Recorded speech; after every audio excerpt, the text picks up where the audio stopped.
കൊലോസ്യ ലേഖനം 2-ാം അധ്യായത്തിൻ്റെ 2-ാമത്തെ എപ്പിസോഡാണ് നമ്മൾ കേട്ടുകൊണ്ടിരിക്കുന്നത്.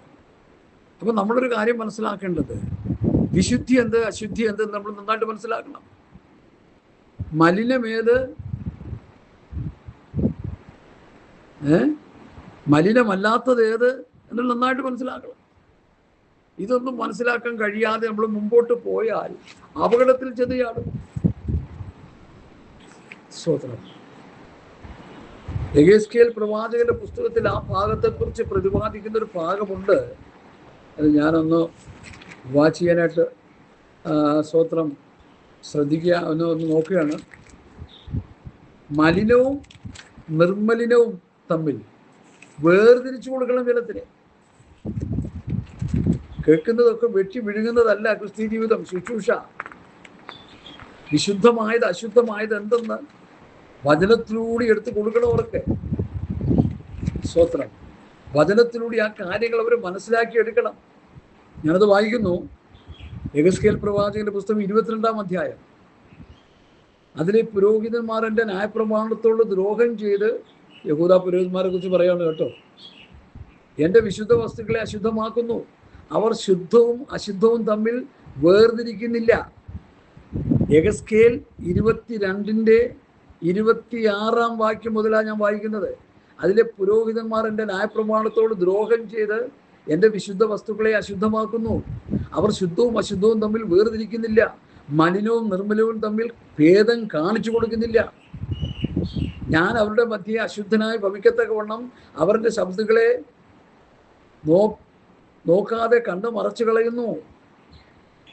അതിലെ പ്രഭുക്കന്മാർ ലാഭമുണ്ടാക്കേണ്ടതിന് ഇര കടിച്ചു കീറുന്ന ചെന്നായ്ക്കളെ പോലെ രക്തം ചൊരിയുവാനും ദേഹികളെ നശിപ്പിക്കുവാനും നോക്കുന്നു. അതിലെ പ്രവാചകന്മാർ വ്യാജം ദർശിച്ചും കള്ളപ്രശ്നം പറഞ്ഞും യഹോവ അരുളി ചെയ്യാതിരിക്കെ യഹോവയായ കർത്താവ് ഇപ്രകാരം അരുളി ചെയ്യുന്നു എന്ന് പറഞ്ഞുകൊണ്ട് അവർ കുമ്മായം തേക്കുന്നു. ചുമരിൽ എന്തെങ്കിലും കേട് വന്നാൽ ആ കല്ല് ചുരന്ന് കളഞ്ഞിട്ട് വേറെ കല്ല് വെക്കണം. അവിടെ ചുമ്മായം തേച്ച് പെയിന്റ് അടിച്ച് വെക്കുകയല്ലേ ചെയ്യേണ്ടത്. പഴയ നിയമത്തിലൊരു വ്യവസ്ഥയാണ്, അതിലേക്ക് ഞാൻ പോകുന്നില്ല. ഒരു കല്ലിന് കുഷ്ഠം വന്നാൽ, കല്ല് കേടായാൽ കുഷ്ഠം വന്നാൽ എന്ത് ചെയ്യണം? ആ കല്ല് ചുരന്നെടുത്ത് കളയണം. വീട് പണിയുമ്പോൾ പുരോഹിതൻ പോയി നോക്കിയിട്ട് കല്ലിന് കേടുപാട് കണ്ടെന്ന് കണ്ടു കഴിഞ്ഞാൽ അത് ചുരന്നെടുത്ത് കളഞ്ഞിട്ട് വേറെ പുതിയ കല്ല് വെച്ച് പണിയണം. അവിടെ പെയിന്റ് അടിക്കുകയല്ല ചെയ്യേണ്ടത്. സമാധാനമില്ലാതിരിക്കെ സമാധാനം സമാധാനം എന്ന് പറഞ്ഞ് എൻ്റെ ജനത്തിൻ്റെ മുറിവിനെ ലഘുവായി ചികിത്സിക്കുന്നു എന്ന് യെരമ്യാവ് പറയുന്നു. ഇന്ന് ലഘു ചികിത്സയാണ് നടന്നുകൊണ്ടിരിക്കുന്നത്. ഇന്നത്തെ ശുശ്രൂഷകൾ ലഘു ചികിത്സയാണ്. കാര്യമായ വചനങ്ങളൊന്നും പറയുന്നില്ല. വ്യക്തികളിലുള്ള പാപങ്ങളും അശുദ്ധികളും അനീതികളും ദൈവവചനമെന്ന വാളെടുത്ത് അതിനെതിരെ വെട്ടി ആ പാപത്തെയും അശുദ്ധിയെയും ജനത്തിൽ നിന്ന് മാറ്റി വിശുദ്ധിയുടെ പാന്താവിലേക്ക് ജനത്തെ നടത്തുവാൻ കഴിയാതെ പരാജയപ്പെട്ടു പോകുന്നു ബഹുഭൂരിപക്ഷം ശുശ്രൂഷ വൃന്ദങ്ങളും. അവരുടെ ലക്ഷ്യം പണമാണ്, അവരുടെ ലക്ഷ്യം കസേരയാണ്, അവരുടെ ലക്ഷ്യം മറ്റെന്തോ ആണ്. തന്നിമിത്തം വിശ്വാസികൾ ആത്മീയമായി തകർന്ന് തരിപ്പണമായി കൊണ്ടിരിക്കുകയാണ്. ഇത് കണ്ടിട്ട് വേദനിച്ചാണ് ഞാൻ ഈ യാഥാർത്ഥ്യങ്ങൾ വിളിച്ചു പറയുന്നത്. ശുദ്ധവും അശുദ്ധവും തമ്മിൽ വേർതിരിച്ചു കൊടുക്കുന്നില്ല. ഉപദേശവും ദുരുപദേശം തമ്മിൽ വേർതിരിച്ചു കൊടുക്കുന്നില്ല. ഉപദേശം പറയുന്നവൻ തന്നെ എന്ത് ചെയ്യുക? ജനത്തെ നശിപ്പിക്കുക. യെശയ്യാവിലെ ഒരു വാക്യം കൂടി ഞാൻ പറയാൻ താല്പര്യമുള്ള യെശയ്യാവ് 3-ാം അധ്യായത്തിൻ്റെ 12-ാം വാക്യം. യെശയ്യാവ് 3:12. ഇതൊക്കെ ഇടയ്ക്കിടയ്ക്ക് ഞാൻ ഇങ്ങനെ പറഞ്ഞുകൊണ്ടിരിക്കുക. ഇത് പറഞ്ഞിട്ട് ആരും കേൾക്കാനില്ല. കേൾക്കുന്നവർ കേട്ടാൽ മതി. എൻ്റെ ജനമേ, കുട്ടികൾ അവരെ പീഡിപ്പിക്കുന്നു. ചക്കും ചുക്കും അറിഞ്ഞുകൂടാത്തവനൊക്കെ പൊത്ത കൊടുത്തുകൊണ്ട് പ്രസംഗിക്കാൻ ഇറങ്ങിയിരിക്കുക. പൂജാന്താടി വെച്ചവനും യാതൊരു മാനസാന്തരം ഇല്ലാത്തവനൊക്കെ ഇന്ന് വചനം എടുത്ത് പ്രസംഗിക്കുക. കാശുണ്ടാക്കാൻ നല്ല മാർഗമല്ലേ? എൻ്റെ ജനമേ, കുട്ടികൾ അവരെ പീഡിപ്പിക്കുന്നു. പക്വതയില്ലാത്ത ശുശ്രൂഷകന്മാരെ. പുതിയ ശിഷ്യൻ അരുതെന്നല്ലേ പൗലോസ് തിമോഥെയോസിന് ലേഖനം എഴുതിയത്. സ്ത്രീകൾ അവരെ വാഴുന്നു. സഹോദരിമാർ ശുശ്രൂഷ ചെയ്യാൻ തുടങ്ങിയിരിക്കുക. വചനവസ്തുപ്രകാരം തെറ്റ്, ദാറ്റ് ഈസ് ഗ്രേറ്റ് സിൻ. ഒത്തിരി തെളിവുകൾ എനിക്ക് അതിലൂടെ തരാനുണ്ട്. ഞാൻ അതിലേക്ക് പോകുന്നില്ല. സംശയമുള്ളവർ എൻ്റെ നമ്പറിൽ വിളിച്ചു ചോദിച്ചാൽ അതിന് സംശയ നിവാരണം ഞാൻ വരുത്തുന്നതായിരിക്കും. സ്ത്രീകൾ അവരെ വാഴുന്നു. എൻ്റെ ജനമേ, നിന്നെ നടത്തുന്നവർ നിന്നെ തെറ്റിക്കുന്നു. നോക്കിയേ, യെശയ്യാവ് പറയുക, നിന്നെ നടത്തുന്നവർ നിന്നെ തെറ്റിക്കുന്നു. അവിടെ കൊണ്ട് തീർന്നില്ല. നീ നടക്കേണ്ടുന്ന വഴി അവർ നാശിപ്പിക്കുന്നു. തീർന്നില്ലേ? ക്ലിയർ ആയില്ലേ? ഞാൻ എന്തിനാ ഈ കൊലോസ് ലേഖനം പറയുമ്പോൾ ഇതെടുത്ത് പറയുന്നത്? കൊലോസ് ലേഖനത്തിൽ പൗലോസ് പറയുന്നു, വിശ്വാസികൾക്ക് അവർ ക്രിസ്തു എന്ന ദൈവമർമ്മത്തിൻ്റെ പരിജ്ഞാനവും വിവേകപൂർണ്ണ സമ്പത്തും പ്രാപിപ്പാൻ തക്കോണം സ്നേഹത്തിൽ ഏകീഭവിച്ചിട്ട് ഹൃദയങ്ങൾക്ക് ആശ്വാസം ലഭിക്കണമെന്ന് വെച്ച് ഞാൻ എത്ര വലിയ പോരാട്ടം കഴിക്കുന്നു നിങ്ങൾ അറിവാൻ ഞാൻ ഇച്ഛിക്കുന്നു. അവനിൽ ജ്ഞാനത്തിൻ്റെയും പരിജ്ഞാനത്തിൻ്റെയും നിക്ഷേപങ്ങളൊക്കെ ഗുപ്തമായിരിക്കുന്നു. അപ്പോൾ കൊലോസ്യർ 1:3 വരെയുള്ള വാക്യം പഠിക്കുമ്പോൾ കൊലോസിലെ വിശ്വാസികളും ദൈവമക്കളും ക്രിസ്തു എന്ന ദൈവമർമ്മത്തിൻ്റെ പരിജ്ഞാനവും വിവേകപൂർണ്ണ സമ്പത്തും പ്രാപിക്കണമെന്ന് വെച്ചാണ് പൗലൂസ് പോരാടുന്നത്. ഇന്നത്തെ പാസ്റ്റർമാരുടെ പോരാട്ടം എന്തിനാണെന്നാണ് ഞാൻ ചോദിക്കുന്നത്? ചക്രത്തിന് വേണ്ടിയോ? കസേരയ്ക്ക് വേണ്ടിയോ? സ്ഥാനമാനങ്ങൾക്ക് വേണ്ടിയോ? സെക്രട്ടറി പദം കിട്ടാൻ, പ്രസിഡന്റ് പദം കിട്ടാൻ കോഴ കൊടുത്ത് ആ സ്ഥാനത്തേക്ക് പോകുന്നില്ലേ? എത്രയോ പേര് എന്നോട് പറഞ്ഞു, ഞാനത് കേട്ടപ്പോൾ ഞെട്ടിപ്പോയി. ഇപ്പോഴും എനിക്ക് വിശ്വാസം വരുന്നില്ല. പിന്നെ പലരും പല ആംഗിൾ എന്ന് പറഞ്ഞപ്പോൾ വിശ്വസിക്കാതിരിക്കാനും തരമില്ല. സെക്രട്ടറി ആകാനായിട്ട് എനിക്ക് ഇത്ര രൂപ തന്നാൽ വോട്ട് തരാം എന്ന് പറഞ്ഞ് ഇത്ര രൂപ തരാം, എനിക്ക് വോട്ട് വേണം. നമ്മുടെ ശോഭാ സുരേന്ദ്രൻ കാശ് കൊടുത്ത് വോട്ട് മേടിച്ചതിന് തുല്യമായില്ലേ? അതിനേക്കാൾ കഷ്ടമല്ലേ? ശോഭ രക്ഷിക്കപ്പെടാത്തതല്ലേ? ജാതിപ്പെട്ടതല്ലേ? ഈ രക്ഷിക്കപ്പെട്ടത് ആനപ്പെട്ട് അന്യഭാഷ പറയുന്നതെന്ന് അവകാശപ്പെടുന്നവരല്ലേ? ദൈവമക്കളെ, ഞാൻ എന്തിനായി പറയുന്നത്? കൊലോസിലെ വിശ്വാസികളും എൻ്റെ മുഖം കണ്ടിട്ടില്ലാത്ത നമ്മളെ കുറിച്ച് പറയുക. നമ്മളെല്ലാവരും ലേഖനം പഠനത്തിലൂടെ ഈ ഉപദേശങ്ങൾ പഠിക്കുന്നതിലൂടെ നമുക്ക് കിട്ടേണ്ടത് എന്താ? ക്രിസ്തു എന്ന ദൈവമർമ്മത്തിൻ്റെ പരിജ്ഞാനം, വിവേകപൂർണ്ണ സമ്പത്ത്. കർത്താവിനെ കുറിച്ച് പഠിക്കുക. കർത്താവിനെ കുറിച്ചുള്ള മാർമികമായ സത്യങ്ങൾ നമ്മൾ പഠിച്ചെടുക്കുക. ക്രിസ്തു എന്ന ദൈവമർമ്മം. ഒരു മർമ്മം തിമോഥെയോസ് പറയുന്നുണ്ട്. തിമോഥെയോസിൻ്റെ 1-ാം ലേഖനം ഒന്നെടുക്കാം. എല്ലാം പറയാൻ എൻ്റെ മുമ്പിൽ സമയമില്ലെങ്കിലും ചില കാര്യങ്ങൾ വേഗത്തിൽ പറഞ്ഞു പോകാനായിട്ട് എൻ്റെ ഉള്ളത്തിൽ പ്രേരണയുണ്ട്. 1 തിമോഥെയോസ് 3:16 വാക്യം വായിക്കാം. 1 തിമോഥെയോസ് 3:16. അവൻ ജഡത്തിൽ വെളിപ്പെട്ടു, ആത്മാവിൽ നീതീകരിക്കപ്പെട്ടു, ദൂതന്മാർക്ക് പ്രത്യക്ഷനായി, ജാതികളിൽ പ്രസംഗിക്കപ്പെട്ടു, ലോകത്തിൽ വിശ്വസിക്കപ്പെട്ടു, തേജസ്സിൽ എടുക്കപ്പെട്ടു എന്നിങ്ങനെ ദൈവഭക്തിയുടെ മർമ്മം സമ്മതാമണ്ണം വലിയതാകും. ഇതൊരു മർമ്മമാണ്. യേശുക്രിസ്തുവിൻ്റെ ദൈവത്വത്തെ നിഷേധിക്കുന്ന ദുരുപദേഷ്ടകന്മാരും കള്ളപ്രവാചകന്മാരും കുമിള് പോലെ മുളച്ചു വന്നുകൊണ്ടിരിക്കുക. അവരുടെ ഇടയിലാണ് ഞാൻ ഈ വചനം പ്രസംഗിക്കുന്നത്. ദൈവം മനുഷ്യനായി വന്നു. God was manifested in flesh എന്ന് അവിടെ എഴുതിയിരിക്കുന്ന ഇംഗ്ലീഷ് ബൈബിളിൽ. ദൈവം മനുഷ്യനായി വന്നു. പിതാവ് പുത്രനായിട്ട് വന്നു. ഇവിടെ പിതാവ്, പുത്രൻ, പരിശുദ്ധാത്മാവ്, ഏകത്വത്തിൽ തൃത്വത്വം. അത് വചനത്തിൽ എഴുതിയിരിക്കുന്ന. അങ്ങനെ തന്നെ വിശ്വസിക്കുക. എൻ്റെ ഉള്ളിൽ കയറി കിടന്ന് ചിന്തിച്ച് തല പുണ്ണാക്കുന്ന പല പാസ്റ്റർമാരെ എനിക്കറിയാം. ഈ പൗലൂസിൻ്റെ പഠിപ്പിക്കൽ നമ്മളങ്ങോട്ട് വിശ്വസിച്ചാൽ മതി. എന്നെ സംബന്ധിച്ചിടത്തോളം അപ്പോസ്തലന്മാർ സഭയെ പഠിപ്പിച്ചതുപോലെ ആ ഉപദേശത്തിന് വിരുദ്ധമായിട്ട് ആര് പറഞ്ഞാലും ഞാൻ കേൾക്കും, ഞാൻ സ്വീകരിക്കത്തില്ല. ഞാനത് വിട്ടുകളയും. കാരണം തെസ്സലോനിക്ക ലേഖനത്തിൽ ഇങ്ങനെ പറയുന്നുണ്ട്, സകലം ശോധന ചെയ്ത് നല്ലത് മുറുകെ പിടിപ്പി. ശോധന ചെയ്യും. നല്ലതാണെങ്കിൽ മുറുകെ പിടിക്കില്ലെങ്കിൽ നമ്മൾ വിട്ടുകളയും. അവർ പറയുന്ന അങ്ങോട്ട് ചായുന്ന പരിപാടി നമുക്കില്ല. ഞങ്ങൾ നിങ്ങളോട് അറിയിച്ചതിന് വിപരീതമായി ഞങ്ങളാകട്ടെ സ്വർഗത്തിൻ്റെ ദൂതമായിട്ട് നമ്മൾ സുവിശേഷം ശപിക്കപ്പെട്ടവൻ. ദൂതമെന്ന് പറഞ്ഞാലും ശരി, നമ്മളത് എടുക്കത്തില്ല. കാരണം നമുക്ക് ആവശ്യമില്ലത്. ക്രിസ്തു എന്ന ദൈവമർമ്മത്തിൻ്റെ പരിജ്ഞാനം, ദൈവം മനുഷ്യനായി വന്നു. അതൊരു മർമ്മമല്ലേ? ആ തിമോഥെയോസ് പറയണ ഒന്ന് ശ്രദ്ധിച്ചു കേൾക്കേണ്ടത്. അതൊരു മർമ്മമല്ലേ? അവൻ ജഡത്തിൽ വെളിപ്പെട്ടു, ആത്മാവിൽ നീതീകരിക്കപ്പെട്ടു, ദൂതന്മാർക്ക് പ്രത്യക്ഷനായി, ജാതികളിൽ പ്രസംഗിക്കപ്പെട്ടു, ലോകത്തിൽ വിശ്വസിക്കപ്പെട്ടു, തേജസ്സിൽ എടുക്കപ്പെട്ടു എന്നിങ്ങനെ ദൈവഭക്തിയുടെ മർമ്മം സമ്മതമാമണ്ണം വലിയതാകും. ജാതികൾ ക്രിസ്തുയേശുവിന്റെ കൂട്ടവകാശികൾ, ഏകശരീരസ്ഥർ, വാഗ്ദത്തത്തിൽ പങ്കാളികൾ. അതൊരു മർമ്മമല്ലേ? ഈ ആത്മീക മർമ്മങ്ങൾ നമ്മൾ അപ്പോസ്തലന്മാരിൽ നിന്ന് പഠിക്കുക. അപ്പോസ്തലന്മാർ പഠിപ്പിക്കാത്ത ഒരു പഠനവും ആരും എടുക്കരുത്. പറയുന്നവർ പറയട്ടെ. ഈ ലോകത്ത് എന്തെല്ലാം ഉപദേശങ്ങൾ കിടക്കുന്നു. ക്രിസ്തീയ വിശ്വാസത്തിൽ തന്നെ എത്രയോ ആയിരക്കണക്കിന് ഉപദേശങ്ങളാണ് കുമിള് പോലെ മുളച്ചുകൊണ്ടിരിക്കുന്നത്. യാക്കോബുകാർ പറയുന്ന ഭാഗം, എനിക്കൊരു പാട്ടുണ്ട്, അതൊന്ന് പാട്ടായിട്ടൊന്ന് പഠിക്കണമെന്ന് ആഗ്രഹമുണ്ട്. വളരെ മനോഹരമാണ് ആ ശ്ലോകം. ഞങ്ങൾ നിങ്ങളോട് അറിയിച്ചതിന് വിപരീതമായെന്നുള്ളത് അവർ പാട്ടായിട്ട് പാടും. അത് കേൾക്കാൻ നല്ല രസമാണ്. ഇത് പാട്ടും പാടിക്കൊണ്ടിരുന്നുകൊണ്ട് കഥയൊന്നുമില്ല. അതിൻ്റെ ആത്മീയ അർത്ഥം എന്താണെന്ന് മനസ്സിലാക്കുക. ഞങ്ങൾ നിങ്ങളോട് അറിയിച്ചതിന് വിപരീതമായി. അപ്പോസ്തലന്മാർ അറിയിച്ചതിന്, ഇപ്പം ഈ അപ്പോസ്തലന്മാർ അറിയിച്ചതിന് പറയാനുള്ള കാരണം എന്താ? പൗലോസ് ആരാ? പത്രോസ് ആരാ? യോഹന്നാൻ ആരാ? ദൈവം ആക്കി വെച്ചവരാ അവര്. പിതാവേ, നീ എനിക്ക് തന്ന വചനം ഞാനവർ കൊടുത്തു, നിന്റെ വചനം ഞാനവർ കൊടുത്തിരിക്കുന്നു. നീ എനിക്ക് തന്നിട്ടുള്ളവർ നിനക്കുള്ളവരാകിയാൽ നിന്റെ വചനം ഞാൻ അവർക്ക് കൊടുത്തു. നീ എന്നെ അയച്ചതുപോലെ ലോകത്തിലേക്ക് അവരെ അയച്ചിരിക്കുന്നു. പിതാവ് പുത്രനെ തിരഞ്ഞെടുത്ത് അയച്ചതുപോലെ പിതാവ് തിരഞ്ഞെടുത്ത് ശിഷ്യന്മാരെ പുത്രന് കൊടുത്തു. പുത്രൻ അവരെ വചനം പരമേൽപ്പിച്ചു. എന്നിട്ട് യേശുക്രിസ്തു പറഞ്ഞു, പിതാവേ, നീ എന്നെ അയച്ചതുപോലെ ഞാൻ അവരെ ലോകത്തിലേക്ക് അയച്ചിരിക്കുന്നു. ആ അയച്ചിരിക്കുന്ന 12 പേര് യൂദ പോയ സ്ഥാനത്ത് പൗലോസ് ഉണ്ടെന്നാണ് വേദപണ്ഡിതന്മാർ ശക്തമായി പറയും. നമ്മൾക്ക് അംഗീകരിക്കാൻ പറ്റുന്ന കാര്യമാണ്. അപ്പോൾ ആ 12 പേര് പറയുന്ന ഉപദേശത്തിൽ 5 പേരാണ് ഉപദേശം പറഞ്ഞിരിക്കുന്നത്. അവർ പറയും നമ്മൾ എടുക്കുക. അല്ലാത്ത ആരെന്തൊക്കെ പറഞ്ഞാലും എത്ര ചക്കര പുരട്ടി പറഞ്ഞാലും കേട്ടിട്ടെടുത്ത് ഊര കളഞ്ഞു വയ്ക്കുക. അത് നമ്മുടെ രക്ഷയെ ബാധിക്കുന്ന വിഷയമാണ്.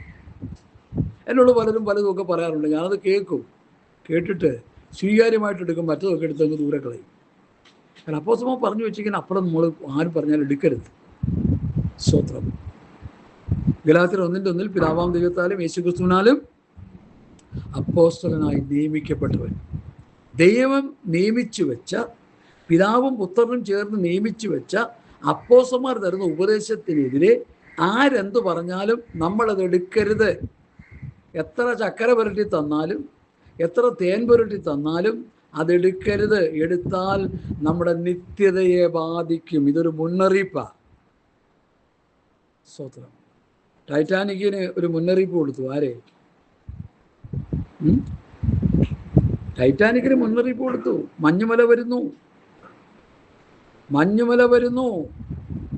അവരുടെ അഹങ്കാരത്തിൻ്റെ വാക്കുകൾ. മഞ്ഞുമലയല്ല, എന്ത് വന്നാലും ദൈവം വിചാരിച്ചാൽ പോലും തകർക്കാൻ പറ്റാത്തൊരു കപ്പലാണ് ഞങ്ങൾ ഉണ്ടാക്കി വയ്ക്കുന്നത്. അതുകൊണ്ട് കന്യായാത്രയിൽ തന്നെ അതിൻ്റെ ചീട്ട് തമ്പുരാൻ കീറി കൈ കൊടുത്തു. ഇത് നമ്മളൊക്കെ ഒന്ന് മനസ്സിലാക്കിയാൽ മതി. അപ്പോസ്തലന്മാരും വിശുദ്ധ പ്രവാചകന്മാരും മുന്നറിയിപ്പായി തരുന്ന ഉപദേശങ്ങൾ ആരും അവഗണിക്കരുത്. ആ ഉപദേശത്തിനെതിരെ ആരും മറ്റു വിവിധമായ ഉപദേശങ്ങൾ കൊണ്ടുവരരുത്. 2 തെസ്സലോനി 2:1 വാക്യങ്ങളൊന്ന് വായിച്ചേ. 2 തെസ്സലോനി 2 വാക്യങ്ങൾ. പ്രിയ സഹോദരന്മാരെ, പ്രത്യക്ഷതയും അവൻ്റെ അടുക്കലുള്ള നമ്മുടെ സമാഗമനവും സംബന്ധിച്ച് ഞങ്ങൾ നിങ്ങളോട് അപേക്ഷിക്കുന്നത്, കർത്താവിൻ്റെ നാൾ അടുത്തിരിക്കുന്നു എന്ന് വെച്ച് വല്ല ആത്മാവിനാലോ വല്ല വചനത്താലോ ഞങ്ങൾ എഴുതി എന്നുള്ള ഭാവത്താലുള്ള ലേഖനത്താലോ സുബോധം വിട്ട് വേഗത്തിൽ ഇളകുകയും ഞെട്ടിപ്പോകുകയും വരുത്. അടുത്ത, ആരും ഏത് വിധേനയും നിങ്ങൾ ചതിക്കരുത്. ഇവിടെ ചതിയാണ് നടന്നുകൊണ്ടിരിക്കുന്നത്. ശുശ്രൂഷ ചതിയായിട്ട് എടുത്ത് വെച്ചുകൊണ്ടിരിക്കുക പലരും. അടുത്ത, ആദ്യം വിശ്വാസത്യാഗം. കർത്താവിൻ്റെ വരവിന് മുമ്പ് വിശ്വാസത്യാഗം സംഭവിക്കുമെന്ന് വചനം പറയുന്നു. നാശയോഗ്യനും വെളിപ്പെടുക മതി. ആദ്യം വിശ്വാസത്യാഗം സംഭവിക്കണം. കർത്താവിൻ്റെ ഒരു വിശ്വാസത്യാഗം സംഭവിക്കും. അത് സംഭവിച്ചു കഴിഞ്ഞു ഓൾറെഡി. പലരും അപ്പോസ്തലന്മാർ എഴുതിയ ഉപദേശത്തെ എടുത്ത് കാറ്റിപ്പുറത്തി അവരവർ വല്ലവരൊക്കെ പറഞ്ഞതൊക്കെ പറഞ്ഞുകൊണ്ടിരിക്കുക. അവിടെ അങ്ങനെ പറഞ്ഞു, ഇവരിങ്ങനെ പറഞ്ഞു, മറ്റവർ അങ്ങനെ പറഞ്ഞു, ഇങ്ങനെ പറഞ്ഞു. യെശയ്യാവ് യിരെമ്യാവ് യെഹെസ്കേലൊക്കെ പറഞ്ഞിട്ടുണ്ട്. അത് ഓരോരോ അർത്ഥത്തിൽ നമ്മളത് പഠിച്ച് മനസ്സിലാക്കേണ്ട കാര്യങ്ങൾ തന്നെയാണ്. എന്നാൽ പുതിയ നിയമസഭയെ പഠിപ്പിച്ചിരിക്കുന്ന അപ്പോസ്തലന്മാരാ. അത് നമ്മുടെ തലയിലോട്ടൊന്ന് കയറണം. പുതിയ നിയമസഭയെ പഠിപ്പിക്കാൻ മോശയല്ല, യെശയ്യാവല്ല, യിരെമ്യാവല്ല, യെഹെസ്കേലല്ല, ദാനിയേലല്ല. പുതിയ നിയമസഭയെ ദൈവം പഠിപ്പിക്കാൻ ആക്കി വെച്ചത് ചാള പിടിച്ച് നടന്നവരാ. അതാ ഇപ്പോഴത്തെ കുഴപ്പം. അവർക്ക് ഡിഗ്രി ഇല്ല. നമുക്ക് MD ഉണ്ട്, BTH ഉണ്ട്, മാസ്റ്റർ ബിരുദങ്ങളുണ്ട്, ഡോക്ടറേറ്റ് ഉണ്ട്, റവറൻഡ് പട്ടമുണ്ട്. നമുക്ക് അതും ഇതുമൊക്കെ വേണ്ടി എടുത്താൽ പൊങ്ങാത്ത പോലെയുള്ള പദവികളുണ്ട് ഇന്നത്തെ പാസ്റ്റർമാർക്ക് പലർക്കും. അതുകൊണ്ട് അവർ ഈ ഉപദേശം ചവിട്ടോട്ടെ കളഞ്ഞിരിക്കുക. തെറ്റിപ്പോയി തെറ്റിപ്പോയി തെറ്റിപ്പോയി. ആദിമ അപ്പോസ്തലന്മാർ തന്നിരിക്കുന്ന ഉപദേശം വരവണ്ണം മാറ്റാൻ ആർക്കും അനുവാദം ദൈവം കൊടുത്തിട്ടില്ല. അതാ പറഞ്ഞ, ഞങ്ങൾ നിങ്ങളോട് അറിയിച്ചതിന് വിരുദ്ധമായി ഞങ്ങളാകട്ടെ സ്വർഗത്തിൽ നിന്നുള്ള ദൂതനാകട്ടെ നിങ്ങൾ സുവിശേഷം അറിയിച്ചാൽ അവൻ ശപിക്കപ്പെട്ടവൻ. ഞങ്ങൾ മുൻ പറഞ്ഞ പോലെ പിന്നെയും പറയുന്നു, ഞങ്ങൾ അറിയിച്ച സുവിശേഷത്തിന് വിരുദ്ധമായി ആരെങ്കിലും നിങ്ങളോട് സുവിശേഷം പറഞ്ഞാൽ അവൻ ശപിക്കപ്പെട്ടവൻ. ഇന്ന് രാവിലെ 2 കൊരിന്ത്യർ ലേഖനം 11-ാം അധ്യായത്തിലൊരു വാക്യം എൻ്റെ ഉള്ളിലേക്ക് വരിക. ഞങ്ങൾ അറിയിച്ചതിന് വിരുദ്ധമായി ദൂതനാകട്ടെ എന്ന് അറിയിച്ചാലെന്നാണ് എഴുതിയേക്കുന്നത്. അപ്പോൾ ഞാൻ ആ വാക്യം വായിച്ചപ്പോൾ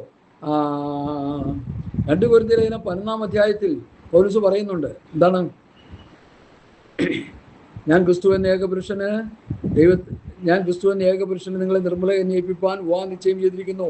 എന്നാൽ സർപ്പം ഹവ്വായ ഉപായത്താൽ ചതിച്ചതുപോലെ നിങ്ങളുടെ മനസ്സ് ക്രിസ്തുവിനോടുള്ള ഏകാഗ്രതയും നിർമ്മലയും വിട്ട് വഷളായി പോകുമെന്ന് ഞാൻ ഭയപ്പെടുന്നു. അപ്പോൾ ക്രിസ്തുവിനോടുള്ള ഏകാഗ്രതയും നിർമ്മലയും വിട്ട് എങ്ങനെയാണ് വഷളാകുന്നത്? ഒരുത്തൻ വന്ന് ഞങ്ങൾ പ്രസംഗിക്കാത്ത യേശുവിനെ പ്രസംഗിക്കുകയോ നിങ്ങൾ കൈക്കൊള്ളാത്ത വേറെ സുവിശേഷമെങ്കിലും നിങ്ങൾ ലഭിക്കുകയും ചെയ്യുമ്പോൾ നിങ്ങൾ പൊറുക്കുന്നത് ആശ്ചര്യം. അപ്പോൾ മറ്റൊരു യേശുവിനെ പ്രസംഗിക്കുന്നു, മറ്റൊരു സുവിശേഷം പറയുന്നു, മറ്റൊരു ആത്മാവ് അതിൻ്റെ പിന്നിൽ വ്യാപരിക്കുന്നു. ഇത് അപ്പോസ്തലൻ പറഞ്ഞതിനെതിരാണ്. ഇങ്ങനെയുള്ള കള്ള അപ്പോസ്തലന്മാർ, കപടവേലക്കാർ, ക്രിസ്തുവിൻ്റെ അപ്പോസ്തലന്മാരുടെ വേഷം ധരിക്കുന്നവർ, അത് ആശ്ചര്യവുമല്ല. സാത്താൻ താനും വെളിച്ചദൂതൻ്റെ വേഷം ധരിക്കുന്നുവല്ലോ. ഒരു എന്താ പറഞ്ഞത്? ഞങ്ങൾ നിങ്ങളോട് അറിയിച്ചതിന് വിരുദ്ധമായ ഒരു ദൂതം എന്ന് പറഞ്ഞാലും വെളിച്ചദൂതന്മാർ ഇറങ്ങിയിട്ടുണ്ട്. യോഹന്നാൻ അപ്പോസ്തലൻ പറയുന്നു, അനേക എതിർക്രിസ്തുക്കൾ എഴുന്നേറ്റിരിക്കുക. അപ്പോസ്തലന്മാരും കർത്താവും പറഞ്ഞു വെച്ച വചനത്തെ കോട്ടിക്കളയുന്ന, കൂട്ടുചേർക്കുന്ന, മറിച്ച് കളയുന്ന അനേക എതിർക്രിസ്തുവിൻ്റെ ആത്മാവുള്ളവർ എഴുന്നേറ്റ് വന്നുകൊണ്ടിരിക്കുന്നു. ജാഗ്രത എന്നുള്ള പദം എവിടെയാണ് കാണുന്നത്? നമ്മൾ വലിയ ട്രാൻസ്ഫോമർ വെച്ചിട്ട് ഒരു തലയോട്ടി ഉരച്ച് വെച്ചിട്ട് ഒരു ഇൻഡു ചക്രം വെച്ച് അവിടെ വെച്ചേക്കും. അതിലോട്ട് അവിടെ കയറി തൊടുകയും പിടിക്കുകയൊക്കെ ചെയ്തു കഴിഞ്ഞാൽ സംഗതി ചാമ്പലാകും, കത്തിച്ചാമ്പലാവും. അത് തന്നെ എവിടെയും അവർ പറഞ്ഞു വെച്ച ഉപദേശത്തിൻ്റെ വരവണ്ണൊരു കോമ പോലും മാറ്റാൻ ഈ ലോകത്തിലെ ഒരു പാസ്റ്റർമാർക്കും ഒരു സംഘടനക്കാർക്കും ഒരു മനുഷ്യനെയും ദൈവം അനുവദിച്ചിട്ടില്ല. അങ്ങനെ ആരെങ്കിലും മാറ്റിയാൽ അവർ ശാപഗ്രസ്തരാണ്. അത് മാത്രമല്ല, അവർക്ക് തീപ്പൊയ്ക. വെളിപ്പാട് പുസ്തകം അവസാന അധ്യായത്തിലേക്ക് വന്നാട്ടെ. അവസാന അധ്യായത്തിലേക്ക് വരുമ്പോൾ അവിടെ പൗലോസ് യോഹന്നാൻ അപ്പോസ്തലൻ പറയുന്ന ഒരു പ്രസ്താവന വായിച്ചിട്ട് കൊലോസ്യ ലേഖനത്തിലേക്ക് ഞാൻ മടങ്ങി വരുന്നു. അവൻ എന്നോട് പിന്നെയും പറഞ്ഞത് 22:10 സമയം അടുത്തിരിക്കാതെ ഈ പുസ്തകത്തിലെ പ്രവചനം മുദ്രയിടരുത്. അനീതി ചെയ്യുന്നവൻ ഇനിയും അനീതി ചെയ്യട്ടെ, അടുക്കുള്ളവൻ ഇനിയും അഴുക്കാകട്ടെ, നീതിമാൻ ഇനിയും നീതി ചെയ്യട്ടെ, വിശുദ്ധൻ ഇനിയും തന്നെ വിശുദ്ധീകരിക്കട്ടെ. ഇതാ ഞാൻ വേഗം വരുന്നു. ഓരോരുത്തൻ അവനവൻ്റെ പ്രവൃത്തിക്ക് തക്കവണ്ണം കൊടുപ്പാൻ പ്രതിഫലം എൻ്റെ പക്കലുണ്ട്. ഞാൻ അൽഫയും ഒമേഗയുമാകുന്നു. ഹല്ലേലൂയ. അത് പറഞ്ഞ് ഇങ്ങോട്ട് വന്നിട്ട് എല്ലാം വായിക്കാൻ സമയമില്ല. അതിൻ്റെ 18ഉം 19ഉം കൂടി വായിക്കുന്നു. ഈ പുസ്തകത്തിലെ പ്രവചനം കേൾക്കുന്ന ഏവരോടും സാക്ഷീകരിക്കുന്നതെന്നാൽ അതിനോട് ആരെങ്കിലും കൂട്ടിയാൽ, പെന്തക്കോസ്തുകാരെ കണ്ണു തുറന്ന് ഇത് കാണുകയും ചെവി നല്ലവണ്ണം ക്ലീൻ ചെയ്ത് വല്ല ബട്സൊക്കെ വെച്ച് വല്ല അഴുക്ക് കയറിയിരിപ്പുണ്ടെങ്കിൽ ക്ലീൻ ചെയ്തിട്ട് ഇതൊന്ന് കേൾക്കുകയും കൂടി ചെയ്തോളാം. ഈ പുസ്തകത്തിലെ പ്രവചനം കേൾക്കുന്ന ഏവരോട് ഞാൻ സാക്ഷീകരിക്കുന്നതെന്നാൽ അതിനോട് ആരെങ്കിലും കൂട്ടിയാൽ ഈ പുസ്തകത്തിൽ എഴുതിയിരിക്കുന്ന ബാധകളെ ദൈവം അവന് വരുത്തും. ഈ പുസ്തകത്തിലെ വചനത്തിൽ നിന്ന് ആരെങ്കിലും വല്ലതും നീക്കിക്കളഞ്ഞാൽ ഈ പുസ്തകത്തിൽ എഴുതിയിരിക്കുന്ന ജീവവൃക്ഷത്തിലും വിശുദ്ധ നഗരത്തിലും അവനുള്ള അംശം ദൈവം നീക്കിക്കളയും. അപ്പോൾ സ്വർഗരാജ്യത്തിൽ കിട്ടാനുള്ള സീറ്റ് നഷ്ടപ്പെടാതിരിക്കണമെങ്കിൽ ഇതിനോട് ആരും കൂട്ടരുത്, ഇതിൽ നിന്നാരും കുറയ്ക്കുകയും ചെയ്യരുത്. എന്താണ് പൗലോസ്, പത്രോസ്, യോഹന്നാൻ, യാക്കോബ്, യൂദ, കർത്താവ് പഠിപ്പിച്ചോ അതങ്ങനെ തന്നെ പഠിപ്പിക്കണം. ഒരു വള്ളി പോലും മാറ്റാൻ ആർക്കും അനുവാദമില്ല. ലോകത്തിലെ ഏറ്റവും വലിയ ദുരന്തം എന്താണെന്ന് ചോദിച്ചാൽ ഈ സത്യവചനത്തെ മറച്ചു കളയുന്നവർ, കൊട്ടിക്കളയുന്നവർ, കൂട്ടുചേർക്കുന്നവർ കുമിള് പോലെ മുളച്ചു വന്നുകൊണ്ടിരിക്കുക. കുമിള് പോലെ എല്ലാവരും ഉപദേശം പറയാൻ തുടങ്ങിയിരിക്കുക. വന്നവനും പോണവനും വാളെടുത്തവനൊക്കെ വിളിച്ചപ്പാടെന്ന് പറഞ്ഞവർ എല്ലാവരും ഉപദേശം പറയാൻ തുടങ്ങിയിരിക്കുക. പറഞ്ഞു കുഴപ്പമൊന്നുമില്ല. പക്ഷെ അപ്പോസ്തലൻ പറഞ്ഞിരിക്കുന്ന വ്യവസ്ഥ തെറ്റിക്കരുത്. ഞങ്ങൾ നിങ്ങളോട് അറിയിച്ചതിന് വിപരീതമായി. പ്രവൃത്തി പുസ്തകം 20 വിപരീതോപദേശം പ്രസ്താവിക്കുന്ന പുരുഷന്മാർ നിങ്ങളുടെ ഇടയിൽ എഴുന്നേൽക്കും. ചിലർ നിങ്ങളുടെ ഇടയിൽ കടക്കും, വെളിയിൽ നിന്ന് വരും, നിങ്ങളുടെ ഇടയിൽ എഴുന്നേൽക്കും. ജാഗ്രതയും. അവർ ക്രിസ്തു വന്ന ദൈവമർമ്മത്തിന്റെ പരിജ്ഞാനവും വിവേകമുള്ള സമ്പത്തും പ്രാപിക്കാൻ തക്കവണ്ണം എന്ത് ചെയ്യണം? അവരെ ഉപദേശിക്കണം, വിശ്വാസികളെ ഉപദേശിക്കണം. ക്രിസ്തു എന്ന ദൈവമർമ്മം, വിവേകപൂർണ്ണയുടെ സമ്പത്ത്, അത് പ്രാപിക്കാനായിട്ട് അവരെ പ്രബോധിപ്പിക്കണം. ക്രിസ്തുവിനെ പ്രസംഗിക്കണം, ക്രിസ്തുവിന്റെ ഉപദേശം പ്രസംഗിച്ച് കേൾപ്പിക്കണം. കർത്താവാണെന്നുള്ള തിരിച്ചറിവ് ആർക്കും ഇല്ല. മുസ്ലിങ്ങൾ പറയുന്ന പോലെ യേശു മനുഷ്യനാണെന്ന് പുസ്തകത്തിൽ എഴുതി വെച്ചിട്ടുണ്ടാകും. അതുകൊണ്ട് യേശുവിനെ ദൈവത്തിന്റെ പട്ടികയിൽ നിന്ന് മാറ്റിയിരിക്കുക. അവർക്ക് അത്രയും ബോധമുള്ളൂ. നമുക്കറിയാം അവരെ. പിന്നെ അവർ പറയുന്നതിനൊന്നും കാക്കാശിന് വില നമ്മൾ കൊടുക്കുന്നില്ല. മനുഷ്യനായി വന്നത് കുരുത്തം കെട്ട നിന്നെ രക്ഷിക്കാനാണെന്നുള്ളത് മനസ്സിലാക്കി പറയുമ്പോൾ അതവർക്കൊരു അങ്ങോട്ട് അംഗീകരിക്കാൻ പറ്റുന്നില്ല. യേശു എന്തിനാ മനുഷ്യവേഷം എടുത്ത്? ഫിലിപ്പിലെ പൗലോസ് എന്താ പറയുന്നത്? വേഷത്തിൽ മനുഷ്യനായി. വേഷത്തിൽ മനുഷ്യനായെന്ന് റോമർ 8:2 വാക്യം ഒന്ന് വായിച്ച്.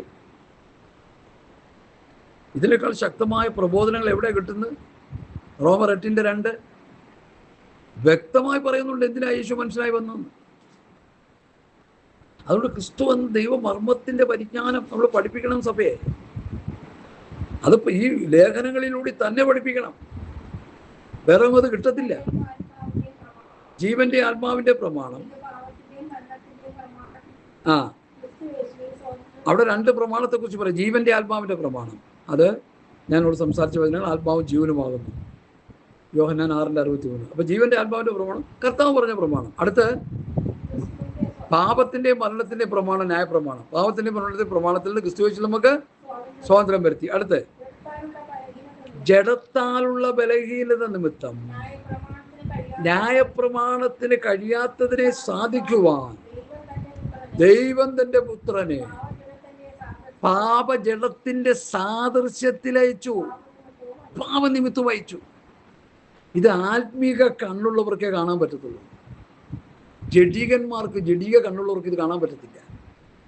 ഈ കൊരിന്ത് ലേഖനത്തില് എനിക്ക് നിങ്ങൾക്ക് ജഡീകരടെന്ന പോലെ സംസാരിക്കാൻ കഴിഞ്ഞുള്ളൂ. ക്രിസ്തുവിൽ ശിശുക്കളെ, ഈ ആത്മീയ വളർച്ചയില്ലാത്ത പാസ്റ്ററും വിശ്വാസികളെല്ലാം ജഡീകന്മാരാ. അവിടെ എത്ര പറഞ്ഞാലും മനസ്സിലാകത്തില്ല, അവർ ജഡീകന്മാരാ. പൗലോസ് സത്യം പറഞ്ഞ ദമസ്കോസിന്റെ പടിവാതിക്കൽ വെച്ച് ക്രിസ്തു ദർശനം കിട്ടി 3 ദിവസം കണ്ണു കാണാതെ അനന്യാസിന്റെ അടുക്കിലേക്ക് വഴി നടത്തി. നേർവീതിയിൽ, അതുവരെ വളഞ്ഞു പോവുകയായിരുന്നു. നേർവീതിയിലേക്ക് നടത്തി, നേരെ ചൊവ്വേ നടത്തി അനന്യാസിന്റെ വീട്ടിൽ ചെന്നു. സ്കൂളിൽ പോകാത്ത അനന്യാസ് തലയൊക്കെ വെച്ച് പ്രാർത്ഥിച്ചപ്പോൾ ഈ PhD ബിരുദം എടുത്തവന്റെ കണ്ണിൽ നിന്ന് എന്ത് ചെയ്തു? ചെതുമ്പല് വീണുപോയി.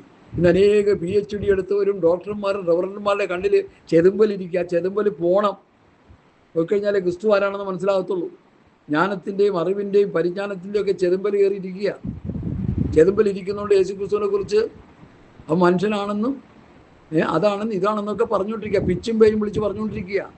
പൗലൂസിൻ്റെ ടീച്ചിങ്ങിലേക്ക് വാ, അപ്പോസ്തലന്മാർ പഠിപ്പിച്ച ഉപദേശത്തിലേക്ക് വാ. ക്രിസ്തു എന്ന ദൈവമർമ്മം, ക്രിസ്തു ഒരു മർമ്മമാണ്, ദൈവമർമ്മമാണ്. യേശുക്രിസ്തുവിൻ്റെ ദൈവത്വത്തെ നിഷേധിക്കുന്ന എത്രയോ ആൾക്കാർ നമ്മുടെ നാട്ടിൽ കിടപ്പുണ്ട്. പൂക്കാട്ടുപടിയിൽ ഒരു സഹോദരൻ കിടന്ന് കാറുക, ഭയങ്കര പ്രസംഗമാണ്, ഡെമോൺസ്ട്രേഷൻ സ്റ്റഡിയൊക്കെ നടത്തുക. ഒരു ദിവസം ഞാൻ അവിടെ ചെന്ന് ചാടി. അവിടെ നോടിയ ഓട്ടം ഞാൻ വീട്ടിൽ വന്നാൽ നിന്ന്. എനിക്ക് അന്ന് ഇതിനെക്കുറിച്ച് ഒന്നും അറിയത്തില്ല. കാരണം കർത്താവ് എന്നെ അവിടെ നിന്ന് ഓടിച്ചു വിട്ടു. അത് ദുരുപദേശത്തിൽ ചെന്ന് കുടുങ്ങിക്കഴിഞ്ഞാൽ നമ്മൾ നശിച്ചു പോയത് തന്നെയാണ്. ക്രിസ്തു എന്ന ദൈവമർമ്മത്തിൻ്റെ പരിജ്ഞാനവും വിവേകപോലുള്ള സമ്പത്തും അപ്പോസ്തലന്മാരെ പോലെ ആ ഉപദേശം കേട്ട് പഠിപ്പിച്ച് അവരെ ആ ഉപദേശം കേട്ട് പഠിച്ച് അങ്ങനെ പഠിപ്പിക്കുന്ന പാസ്റ്റർമാരുണ്ടെങ്കിലേ യേശുക്രിസ്തുവിൻ്റെ ദൈവത്വത്തെക്കുറിച്ച് വ്യക്തമായ ചിത്രം നമുക്ക് കിട്ടത്തുള്ളൂ. കർത്താവ് തന്നെ പറഞ്ഞു, എന്നെ കണ്ടവൻ പിതാവിനെ കണ്ടിരിക്കുന്നു. ഞാനും പിതാവ് ഒന്നത്രേ. തൃത്വത്തിലേക്കത്വം. ഇനി അത് കിടന്ന് ചുഴിഞ്ഞ് ചിന്തിച്ച പിശാച് കയറി അവിടെ കളിക്കും. ആ വചനത്തിലിടിഞ്ഞിരിക്കാൻ അങ്ങനെ വിശ്വസിച്ചേക്കുക.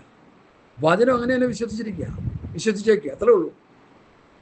യോഹന്നാന്റെ സുവിശേഷത്തിൽ കർത്താവിനെ കൂടാതെ ഒന്നും ഉളവായില്ലെന്നല്ലേ എഴുതി വെച്ചേക്കുന്നത്. സകല ഓന്മുഖാന്തരം ഉളവായി.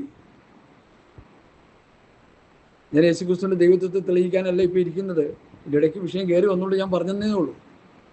അപ്പൊ ഇവിടെ ക്രിസ്തു എന്ന ദൈവമർമ്മം, അതിൻ്റെ പരിജ്ഞാനം, വിവേക പോലുള്ള സമ്പത്ത് അത് വചനത്തിലൂടെ പ്രാപിച്ചെടുക്കണം. ആ വചനത്തിൻ്റെ വിവേകം ആ വചനത്തിലൂടെ പ്രാപിക്കണം. ഉപദേശത്തിലൂടെ ഇത് പ്രാപിച്ചെടുക്കണം. വല്ലയിടത്തും വല്ലവരും പറയുന്നത് കേട്ടല്ല. അപ്പോസ്തലന്മാരുടെ ഉപദേശത്തിലൂടെ യേശുക്രിസ്തുവിന്റെ ദൈവത്വത്തെ അവർ തെളിയിച്ചിട്ടുണ്ട്. കൂടെ നടന്ന തോമാസ് പറഞ്ഞു, എൻ്റെ കർത്താവും ദൈവവുമായുള്ളവേ. അതിനേക്കാൾ എന്ത് തെളിവാ വേണ്ടേ? തോമാസ് വിളിച്ചു ദൈവമേ എന്ന് യേശുവിനെ. ഇവിടെ പാസ്റ്റർമാർ പറഞ്ഞുകൊണ്ടിരിക്കുക മനുഷ്യനാണ് ഇപ്പോഴും. കാരണം ഈ ദുരുപദേശത്തിന്റെ വിത്ത്, ഈ കള വിതച്ചവരുണ്ടെന്നിവിടെ. നല്ല വിളത്ത് വിതച്ച കൂട്ടത്തിൽ കളയും വിതച്ചു. കളയാ കൂടുതലും വളർന്നു വന്നേക്കുന്നേ. നല്ല വിത്ത് കുറച്ചേ ഉള്ളൂ, ബഹുഭൂരിപക്ഷം കളയാ. എന്താ ഈ കള പിഴുത് കളയാത്തത്? കള പിഴുതുമ്പോൾ നല്ല വിത്തും കൂടി കേടുവരും. അതുകൊണ്ട് എന്ത് ചെയ്യുക? കൊയ്ത്തോളം വളരട്ടെ, കൊയ്ത്തോളം വളരട്ടെ, കൊയ്ത്തോളം വളരട്ടെ. കൊയ്ത്തുകാലത്ത് ദൈവം ദൂതന്മാരോട് കൽപ്പിച്ചിട്ട് കളയെല്ലാം കൂടി കൂട്ടിപ്പറക്കി കത്തിക്കും, നല്ലത് പാണ്ഡികശാലയിലേക്ക് കയറ്റും. അതിനുള്ള സമയമൊക്കെ ആയി. അതുകൊണ്ട് എന്നെ കേൾക്കുന്ന പ്രിയപ്പെട്ടവരെ, ക്രിസ്തു എന്ന ദൈവമർമ്മത്തിൻ്റെ പരിജ്ഞാനവും വിവേകമുള്ള സമ്പത്തും പ്രാപിപ്പാൻ തക്കോണം സ്നേഹത്തിൽ ഏകീഭവിച്ചിട്ട് അപ്പൊ സ്നേഹത്തിൽ, ദൈവസ്നേഹത്തിൽ ഏകീഭവിക്കണം. ഉപദേശത്തിൻ്റെ ഒരു ഏകീഭവിക്കുന്ന അവസ്ഥ ഉണ്ടാകണം. ഉപദേശത്തിൽ ഏകീഭവിക്കണം, സ്നേഹത്തിൽ ഏകീഭവിക്കണം. ആത്മീയ കാര്യങ്ങളെല്ലാം ഒരു ഏകീകരണം ഉണ്ടാകണം വിശ്വാസിക്ക്. പണ്ട് ഞങ്ങളുടെ ഉപദേശം പറയും ഏകീകരണം ഉണ്ടാകണം, ഏകീകരണം. നമുക്കറിയത്തില്ല എന്തോ ഈ ഏകീകരണം. ഇപ്പോഴാണ് മനസ്സിലാകുന്നത്. തിരുവചന സത്യങ്ങൾ ഗ്രഹിക്കുന്നതിൽ ഒരു ഏകീകരണം ഉണ്ടാകണം. എഫേസ്യർ 4:1 മുതൽ ഒന്ന് വായിച്ചേ. ഇവിടെയെന്ന് വായിച്ചേ. എഫേസ്യർ 4:1 മുതൽ. കടല് പോലെ കിടക്കുകയാണ് ഈ ലേഖനത്തിലെ വിഷയങ്ങൾ. ഇതെങ്ങനെ പ്രസംഗിച്ച് തീർക്കുമെന്ന് പറഞ്ഞ് ഞാനിരിക്കുക. കർത്തൃസേവന ബദ്ധനായിരിക്കുന്ന ഞാൻ പ്രബോധിപ്പിക്കുന്നത്, നിങ്ങൾ വിളിച്ചിലേക്ക് വിളിക്ക് യോഗ്യമാമണ്ണം പൂർണ്ണ വിനയമത്തോടും സൗമ്യതയോടും ദീർഘക്ഷമയോടും കൂടി നടക്കുകയും സ്നേഹത്തിൽ അന്യോന്യം പൊറുക്കുകയും ആത്മാവിൻ്റെ ഐക്യത സമാധാന ബന്ധത്തിൽ കാപ്പാൻ ശ്രമിക്കുകയും ചെയ്യുവിൻ. അടുത്ത്, നിങ്ങൾ വിളിച്ചപ്പോൾ ഏക പ്രത്യാശ, ശരീരം ഒന്ന്, ആത്മാവ് ഒന്ന്, കർത്താവ് ഒരുവൻ, വിശ്വാസം ഒന്ന്, സ്നാനം ഒന്ന്, എല്ലാവർക്കും മീതെയുള്ളവനും എല്ലാവരിലും കൂടി വ്യാപരിക്കുന്നവനും എല്ലാവരിലും ഇരിക്കുന്നവനുമായ എല്ലാവർക്കും ദൈവവും ഒരുവൻ മാത്രം മതി. ഇന്നിപ്പോൾ ഇതെല്ലാം പോയില്ലേ? വിശ്വാസം ഒന്ന് പോയി, പ്രത്യാശ പോയി, എല്ലാം പല തട്ടുകളിലായി. സ്നാനം പല തട്ടിലായി, വിശ്വാസം പല തട്ടിലായി, ആത്മാവ് പല തട്ടിലായി. അപ്പോസ്തലന്മാർ പഠിപ്പിച്ചു വന്ന ആ സിസ്റ്റത്തെ തകിടം മറിച്ചിരിക്കുക സാത്താൻ. അങ്ങനെ തകിടം മറിച്ചുകൊണ്ടിരിക്കുന്ന ശുശ്രൂഷകന്മാരായി നല്ലൊരു ശതമാനം. ഈ അപകടം എൻ്റെ മാന്യ ശ്രോതാക്കൾ, ദൈവമക്കൾ മനസ്സിലാക്കാനാണ് ഞാനിത് വ്യക്തമായി പറയുന്നത്. അപകട രേഖയിലാണ് നമ്മൾ പൊയ്ക്കൊണ്ടിരിക്കുന്നത്. തകിടം മറിച്ചിരിക്കുക. ക്രിസ്തു വന്ന ദൈവമർമ്മത്തിൻ്റെ പരിജ്ഞാനവും വിവേകമുള്ള സമ്പത്തും പ്രാപിക്കാൻ തക്കോളം സ്നേഹത്തിൽ ഏകീഭവിക്കണം. അതിനുവേണ്ടി അപ്പോസ്തലൻ കിടന്ന് പോരാടുക. കർത്താവിൻ്റെ ശിഷ്യന്മാർ പോരാടുക. ഇന്നത്തെ പാസ്റ്റർമാരുടെ പോരാട്ടത്തെ പച്ച അക്രം ഉണ്ടാക്കാനാ, കസേര ഉറപ്പിക്കാനാ, കിട്ടിയ സാധനം പോകാതിരിക്കാനാ. 10 വർഷം ഭരിച്ചിട്ടും പറയാ തൊഴിൽ ഭരണം വേണമെന്ന്. കാരണം എന്താ? ചക്കറുണ്ടാക്കാൻ ഇതിനേക്കാൾ വഴി വേറെ ഏതാ ഉള്ളത്? ഞാൻ ഇന്നലെ ഒരാളോട് പറഞ്ഞു, ഒരു സംക്ഷിപ്ത രാഷ്ട്രീയ ചിന്താഗതിക്കാരനാണെങ്കിൽ ജനങ്ങൾ ഞങ്ങളെ ഭരണം ഏൽപ്പിച്ചാൽ ഞങ്ങൾ ഭരിക്കില്ലെങ്കിൽ ഞങ്ങൾ പോകും. അതല്ലേ ഒരു രാഷ്ട്രീയക്കാരന് വേണ്ടത്? തുടർ ഭരണം വേണം, ഞങ്ങൾക്ക് വേണം. അതിനുവേണ്ടി എന്ത് അക്രാന്തം കാണിക്കൽ, എന്ത് സാഹസം കാണിക്കൽ, എന്തിൻ്റെ ആവശ്യം? കിട്ടിയാൽ ഭരിക്കുക, ഇല്ലെങ്കിൽ വീട്ടിൽ പോയി കൊച്ചുങ്ങളെ കളിപ്പിക്കുക. അല്ല എന്താ? തുടർ ഭരണം വേണമെന്ന് എന്താ നിർബന്ധം? കാശുണ്ടാക്കാൻ നല്ല മാർഗമാണ്. കസേരയിലിരിക്കാം, അധികാരം കിട്ടും, ഏത് ചെറ്റത്തരവും കാണിക്കാം, ഏത് തോന്നിയവസവും കാണിക്കാം. ഒരു കുഴപ്പമില്ല ആരുമുണ്ട് ചോദിക്കാൻ. അധികാരം കഴിക്കട്ടെ, പിന്നെ ആരാ ചോദിക്കുന്നേ? ഇല്ല സഹോദരങ്ങളെ, രണ്ട് കണ്ണ് മുകളിലുണ്ടെന്ന് രാഷ്ട്രീയക്കാരും ഒന്ന് മനസ്സിലാക്കുന്നെങ്കിൽ നല്ലതാണ്. അവരാകാത്തവരെയും നല്ലവരെയും നോക്കിക്കൊണ്ടിരിക്കുന്ന രണ്ട് കണ്ണ്, യഹോവയുടെ കണ്ണ് ഭൂമിയിലൊക്കെ ഊളാടി സഞ്ചരിച്ചു കൊണ്ടിരിക്കുന്നു. ലോകമനുഷ്യനും ദൈവമക്കളും നമ്മൾ ആര് കാണിക്കുന്നത് കണ്ടുകൊണ്ടിരിക്കുന്ന രണ്ട് കണ്ണുകളുണ്ട്. നമ്മൾ ചെയ്യുന്ന പ്രവൃത്തിക്ക് തിരിച്ചടി കിട്ടുന്നൊരു സമയമുണ്ട്. അവനവൻ ശരീരത്തിലിരിക്കുമ്പോൾ ചെയ്യുന്ന നല്ലതാകലും തീയതാകലും അതിന് തക്കവണ്ണം നമ്മളെല്ലാവരും പ്രാപിക്കണം. ലോകമനുഷ്യനും ആത്മീകരും ചെയ്യുന്ന പ്രവൃത്തികൾക്ക് തക്ക തിരിച്ചടി കിട്ടും. നന്മയാണെങ്കിൽ നന്മ, തിന്മയാണെങ്കിൽ തിന്മ. അത് കിട്ടിയിരിക്കും, ഉറപ്പാണ്. രാഷ്ട്രീയക്കാരും ആ സത്യം മനസ്സിലായിരിക്കുന്നത് നല്ലതാണ്. ഹല്ലേലൂയ. അവനിൽ ജ്ഞാനത്തിൻ്റെയും പരിജ്ഞാനത്തിൻ്റെയും നിക്ഷേപങ്ങളൊക്കെയും ഗുപ്തമായിരിക്കുന്നു. യേശു ക്രിസ്തുവിൽ ജ്ഞാനത്തിൻ്റെയും പരിജ്ഞാനത്തിൻ്റെയും നിക്ഷേപം എന്ന് പറഞ്ഞാൽ എന്താ? നിധി, ജുവൽസുകൾ, മുത്തുകൾ, അത് നിറഞ്ഞിരിക്കുക, ഗുപ്തമായി മറഞ്ഞിരിക്കുക. ഇല്ലാതെ 4-ാം വാക്യം അവിടെ കൊണ്ടുവന്ന എന്തിനാ? വശീകരണ വാക്കുകൊണ്ട് ആരും നിങ്ങളെ ചതിക്കരുത്. യേശു ക്രിസ്തുവിൽ മറഞ്ഞിരിക്കുന്ന ഗുപ്തനിധികൾ, അത് ജ്ഞാനത്തിൻ്റെയും പരിജ്ഞാനത്തിൻ്റെയും ഒക്കെയും ഗുപ്തനിധികൾ ഇരിക്കുന്നു. അത് വചനത്തിലൂടെയും ഉപദേശത്തിലൂടെയും എടുത്ത് ജനത്തിന് കൊടുക്കണം, തിരുവചനത്തിലൂടെ എടുത്ത് കൊടുക്കണം. അതിന് പകരം വശീകരണ വാക്ക് പറഞ്ഞുകൊണ്ടിരിക്കുക. ദൈവം നിന്നെ അനുഗ്രഹിക്കും, ദൈവം നിന്റെ കടം മാറ്റും, കഷ്ടത മാറ്റും, കാറ് തരും, വീട് തരും, ലോറി തരും, അത് തരും, ഇത് തരും എന്നൊക്കെ പറഞ്ഞ് ജനത്തെ മൂഢസ്വർഗത്തിൽ എത്തിക്കുന്ന കള്ളപ്രവാചകന്മാരും ദുരുപദേഷ്ടകന്മാരും കുമിളുപോലെ മുളച്ചു വന്നുകൊണ്ടിരിക്കുന്നു. ജാഗ്രത. നായ്ക്കളെ സൂക്ഷിക്കുക, ആകാത്ത വേലക്കാരെ സൂക്ഷിക്കുക, വിച്ഛേദനക്കാരെ സൂക്ഷിക്കുക. സൂക്ഷിച്ചില്ലെങ്കിൽ കടപറച്ചുകളെയോരെ. അപ്പോസ്തലന്മാർ പഠിപ്പിക്കുന്നത് പോലെ ദൈവവചനം പഠിപ്പിക്കുന്ന പഠനങ്ങൾ നമ്മൾ കേൾക്കുക, അത് കേട്ട് അനുസരിക്കുക. ഇല്ലെങ്കിൽ നമ്മൾ നാശത്തിലേക്ക് പോവുകയാണെന്ന് മനസ്സിലാക്കുക. ക്രിസ്തു എന്ന ദൈവമർമ്മത്തിൻ്റെ പരിജ്ഞാനം, വിവേകമുള്ള സമ്പത്ത്, അവനിൽ ജ്ഞാനത്തിൻ്റെയും പരിജ്ഞാനത്തിൻ്റെയും നിക്ഷേപങ്ങൾ ഗുപ്തമായിരിക്കുന്നു. അത് വചനത്തിലൂടെ പഠിപ്പിച്ചെടുക്കുന്ന ശുശ്രൂഷകന്മാർ ഇന്നും ഭൂമിയിലുണ്ട്.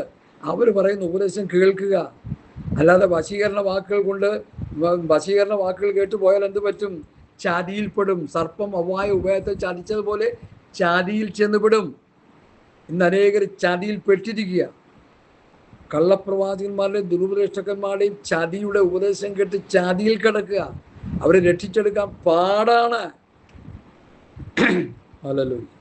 ചിലരൊക്കെ അത് കേട്ട് മാനസാന്തരപ്പെട്ട് വരും. അവർ ദൈവം കണ്ടവരാണെന്ന് മനസ്സിലാക്കണം. അല്ല ഞാനെന്ത് പറയാനാ അതിനെക്കുറിച്ച്?